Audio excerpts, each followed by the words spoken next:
बहनों, जब उत्तर प्रदेश से बिहार के लोग, झारखंड के लोग उत्तर प्रदेश से चलते थे तो मैंने कहा भी भले ही महाराष्ट्र के अंदर और दिल्ली के अंदर उनके साथ कुछ व्यवहार जो भी हुआ हो, लेकिन उत्तर प्रदेश के अंदर आएंगे, हमारे मेहमान होंगे, उनके लिए गर्म पानी की व्यवस्था, उनके लिए वाहन की व्यवस्था, उनके लिए रहने की व्यवस्था, उनके लिए भोजन की व्यवस्था और उन्हें उनके घरों तक सुरक्षित पहुंचाने के लिए उत्तर प्रदेश परिवहन निगम की बसेज मुफ्त में ये व्यवस्था देगी। यह कार्य उत्तर प्रदेश के अंदर हम लोगों ने किया। ये हमारी ड्यूटी थी, क्योंकि बिहार की जब हम बात करते हैं तो बिहार का मतलब हमारे लिए मां सीता का मायका हो जाता है।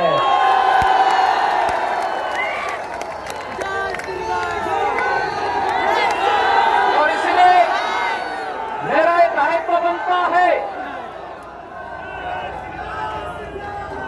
कि सीता मैया के मायके से कोई अगर उत्तर प्रदेश से गुजरे तो उनके सम्मान के साथ किसी भी प्रकार का खिलवाड़ नहीं होना चाहिए।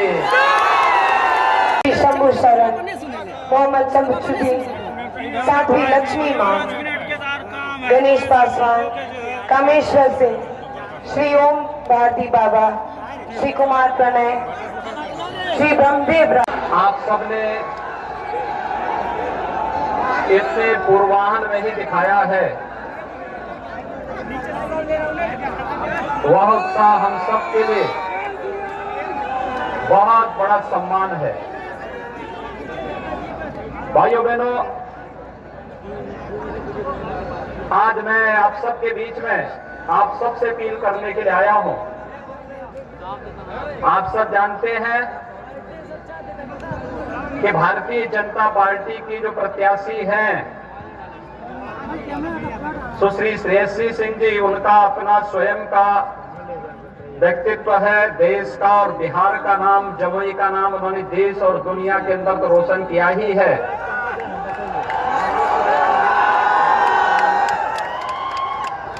लेकिन उनके पूज्य पिता राजा दिग्विजय सिंह जी लोकप्रिय सांसद के साथ साथ भारत सरकार में मंत्री भी रहे थे और मंत्री के रूप में उन्होंने बिहार के विकास के लिए, भारतीय रेल के विकास के लिए जो कार्य किया वह भूतपूर्व है।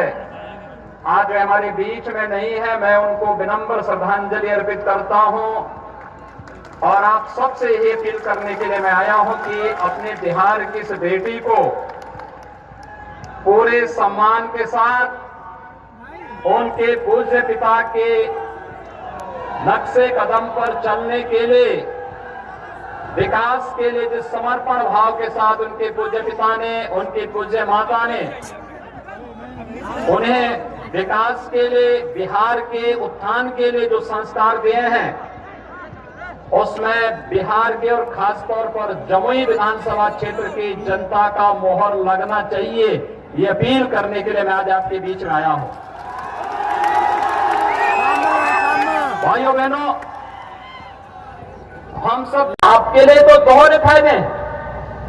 एक, राजा दिग्विजय सिंह जी की सुपुत्री को यहां से आप भेजेंगे, वह स्वयं भी एक शूटर है और राष्ट्रीय अंतर्राष्ट्रीय स्तर पर बिहार को, जमुई को एक नई पहचान दिला रही है। उनकी माता जी भी सांसद थी, मैं भी तभी मैं भी संसद में था। उनके पूज्य पिताजी जब सांसद थे और मंत्री थे तब भी मैं भी सांसद था।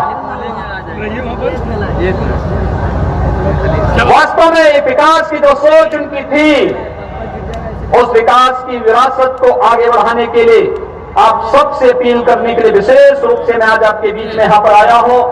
आप सबसे मेरी अपील है कि बिहार विधानसभा का जो चुनाव हो रहा है प्रथम चरण में 28 अक्टूबर को कमल चुनाव चिन्ह पर सुश्री श्रेयसी सिंह जी को भारी मतों से चुनाव जिताने की आप सबसे अपील करने के लिए मैं आज आपके बीच में यहां पर उपस्थित हुआ हूं। ये अपील देश को बचाने का था, जनता को बचाने का था, गरीब को बचाने का था, समाज के विभिन्न तबके को बचाने का था।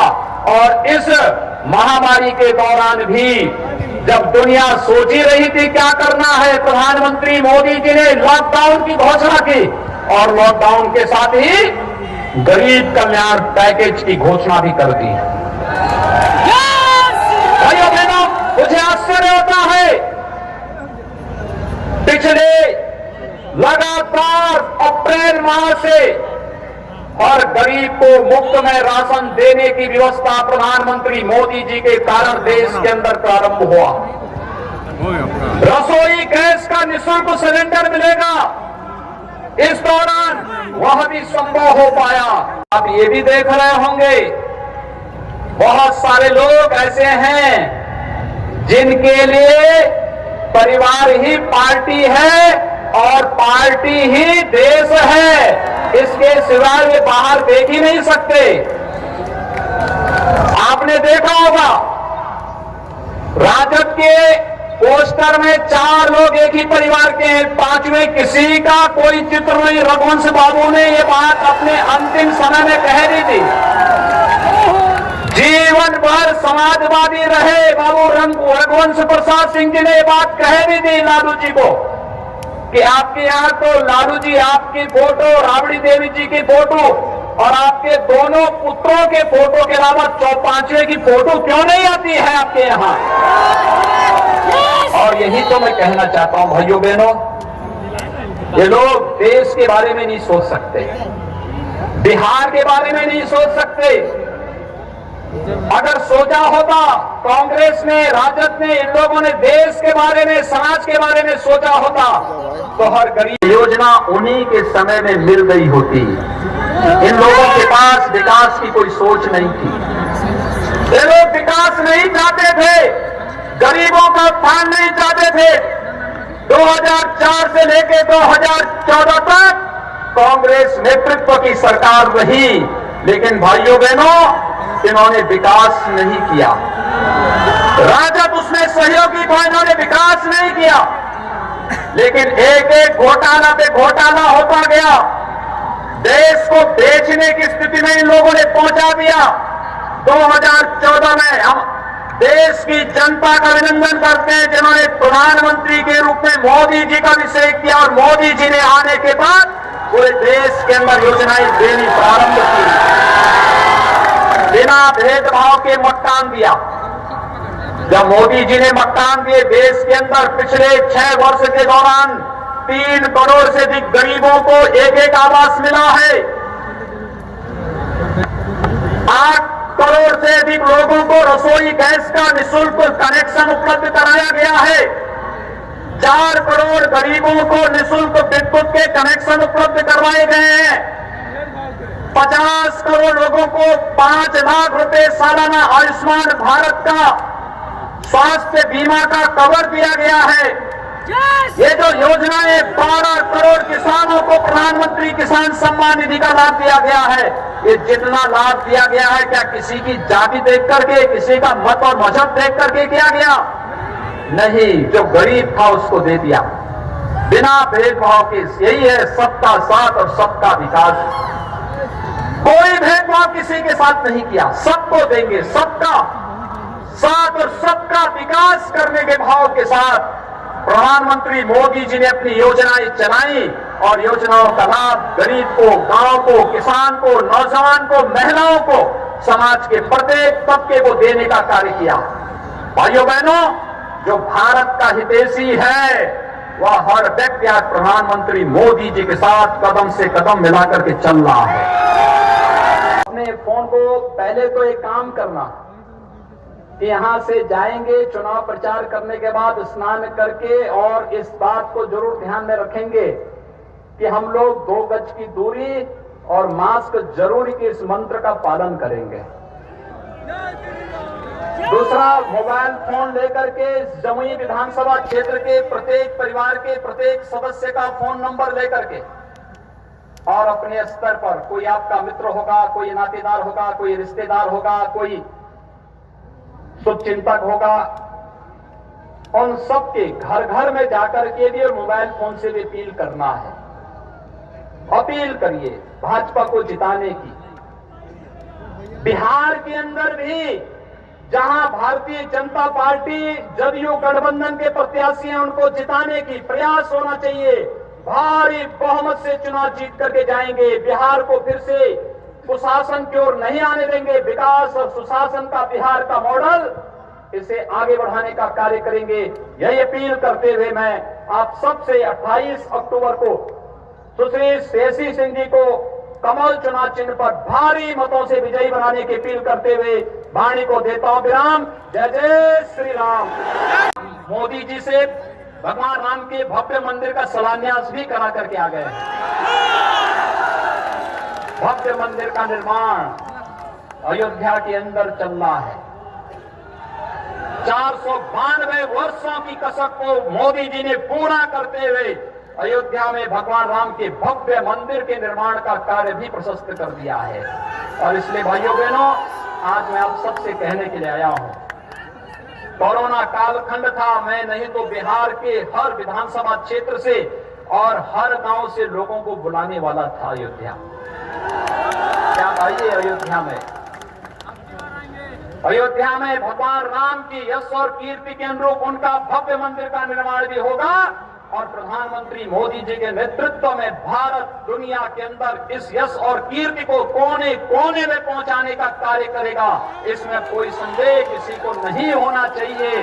और यही अपील करने के लिए आ रहे हैं कि प्रधानमंत्री मोदी जी को मजबूती प्रदान करने के लिए आवश्यक है कि भारतीय जनता पार्टी और सहयोगी दलों के नेतृत्व में जो चुनाव बिहार विधानसभा का लड़ा जा रहा है, इसमें भारतीय जनता पार्टी और सहयोगी दलों के प्रत्याशी भारी बहुमत से चुनाव जीत करके जाएं। मोदी जी ही उसके हकों का, उसे उसका हक दिलाने का कार्य कर रहे हैं। देश की माताएं और बहनें समझ रही हैं कि प्रधानमंत्री मोदी जी के कारण ही आज उन्हें सम्मान मिल रहा है। और देश का नौजवान भी जान रहा है कि देश में नौजवानों का हित भी प्रधानमंत्री मोदी जी के कारण ही सुरक्षित है। कांग्रेस क्या कर रही है? अभी कांग्रेस के एक नेता का बयान आपने पढ़ा होगा, सुना होगा। वह पाकिस्तान की तारीफ कर रहे हैं। इस समय दो ही लोग पाकिस्तान की तारीफ करते हैं, या तो राहुल गांधी या ओवैसी। मान रहे हैं ना? क्या इन दोनों से देश के हितों की कोई कल्पना करते हैं क्या? क्या ये देश का हित करेंगे? इसीलिए लोग क्या बोलते हैं उन्हें?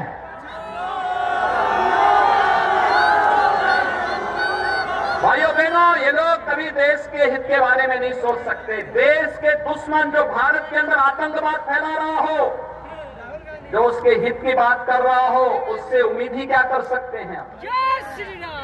और इसलिए भाइयों बहनों, आज मैं आपके बीच यही कहने के लिए आया हूं। कुछ लोग वोट काटने के लिए आपके बीच में आए होंगे।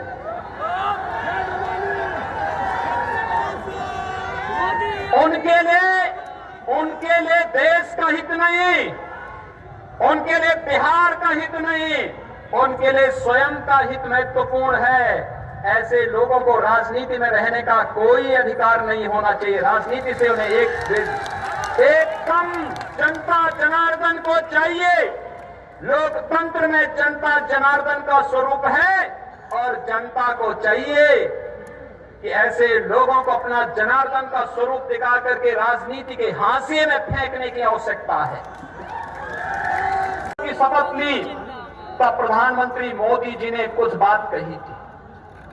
उन्होंने कहा था, पहला 5 वर्ष गरीब कल्याण के लिए, अगला 5 वर्ष भारत को दुनिया की एक महाशक्ति के रूप में उत्थान के लिए। और उत्थान का रास्ता कहां से जाता है? आपने देखा होगा, कश्मीर में धारा 370 हटी तो पीड़ा किसको हुई? या तो राहुल गांधी को या ओवैसी को। कश्मीर में धारा 370 हटनी चाहिए थी कि नहीं हटनी चाहिए थी? ये देश के हित में उठाया गया कदम था ना। लेकिन आखिर राहुल गांधी और ओबीसी इसका विरोध क्यों कर रहे हैं? आप इनकी मंशा को जान सकते हैं। और भाइयों बहनों, धारा 370 का हटने का मतलब, अगर जमुई के लोग भी अब चाहेंगे कि कश्मीर में हम जमीन लेकर के मकान बनाएंगे तो आपको जाइए आराम से, पूरा कश्मीर घूम करके आ जाइए। अगर कहीं पाकिस्तान प्रस्त आतंकवादी कहीं भी आपको टेढ़ी नजरों से देखेगा तो भारत के जवानों की गोली उसकी आंखों को देखते हुए अब वो आपको सांस नहीं कर सकता है, क्योंकि अब तो पाकिस्तान के प्रधानमंत्री इमरान खान भी भयभीत हैं। उन्हें लगता है कि अगर भारत के अंदर कुछ भी करेंगे तो भारत के बहादुर जवान पाकिस्तान के अंदर घुस करके कोई नया सर्जिकल स्ट्राइक को अंजाम दे देंगे। अब पाकिस्तान भी कुछ नहीं कर सकता, क्योंकि भारत अब मजबूती के साथ वैश्विक पटल पर अपनी एक नई पहचान प्रधानमंत्री मोदी जी के नेतृत्व में बना चुका है। आपने देखा होगा, पाकिस्तान, बांग्लादेश, अफगानिस्तान के जितने भी हिंदू थे, सिख थे, बौद्ध थे, जैन थे, इन सबको जो वहां पे प्रताड़ित था, पीड़ित था, गृह मंत्री अमित शाह जी ने कहा कि अगर आप पीड़ित और प्रताड़ित है, भारत में शरण लिया है, हम इन्हें भारत की नागरिकता भी देंगे। नागरिकता संशोधन कानून ला करके उन्हें भारत की नागरिकता देने का कार्य किया। तो भी पीड़ा किसको होती है?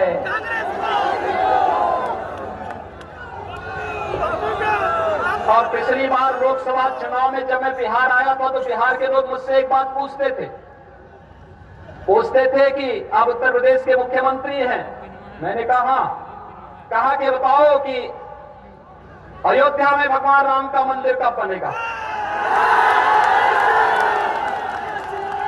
उस समय मीडिया से जुड़े हुए कुछ लोग मुझसे पूछ रहे थे कि आप लोग कहते हैं कि मंदिर वहीं बनाएंगे, लेकिन क्या तारीख भी बताएंगे? मैंने कहा चिंता मत करो, अब तो हम लोग भाइयों बहनों जरूर लगाएं, क्योंकि बचाव ही इसका वर्तमान में सर्वोत्तम उपाय है। यह अपील आप सबसे, मैं विनम्र अपील आप सबसे भी कर रहा हूं। हम सब जानते हैं पिछले 7 महीने से पूरा देश कोरोना से जूझ रहा है। 135 करोड़ की आबादी के देश में जिस मजबूती के साथ भारत ने कोरोना के खिलाफ लड़ाई लड़ी, जिस मजबूती के साथ प्रधानमंत्री मोदी जी के नेतृत्व में हम लोग लड़े, आज उसका परिणाम है कि दुनिया की बड़ी बड़ी महाशक्तियां, चाहे वह अमेरिका हो या यूरोप के तमाम बड़े बड़े देश, जो पस्त हो गए कोरोना के सामने, भारत मजबूती के साथ इस लड़ाई को लड़ करके अपनी जनता को सुरक्षित करने में सफल रहा। प्रधानमंत्री मोदी जी के प्रति हम इसके लिए आभार व्यक्त करते हैं। बिहार का व्यक्ति जब उत्तर प्रदेश से गुजरा होगा, उसने एहसास किया होगा कि शासन की व्यवस्था कैसे होनी चाहिए। उत्तर प्रदेश के अंदर वह हम लोगों ने करके दिखाया था। भाइयों बहनों, आपने देखा होगा, मैं कल भी बिहार में था और बिहार में मैं कल एक नेता का भाषण सुन रहा था। वो कह रहे थे हम लोग इतने लाख लोगों को नौकरी दे देंगे। आश्चर्य होता है मुझे। पूछना चाहिए, एक प्रश्न पूछिए कि 15 वर्षों में कितने लोगों को नौकरी दी थी? आज जो राशन मोदी जी के कारण और नीतीश कुमार जी के नाते आपको प्राप्त हो रहा है, गरीबों को प्राप्त हो रहा है। आखिर ये राशन लालू जी के शासनकाल में गरीब को क्यों नहीं मिल पाता था? यानी जिन लोगों ने गरीबों का राशन तो खाया ही खाया, मूक जानवरों का चारा भी खा दिया है, उन लोगों से आप उम्मीद करते हैं रोजगार देंगे? भारतीय जनता पार्टी के लिए देश ही परिवार है। आपने देखा होगा जब बिहार की बेटी सुश्री शेषी सिंह जी यहाँ पे बोल रही थी, इन्होंने अंत में अपने भाषण के अंत में कहा सर्वे भवन्तु सुखिनः सर्वे सन्तु निरामया, यानी सबका साथ सबका विकास, यही भाव है इसके पीछे।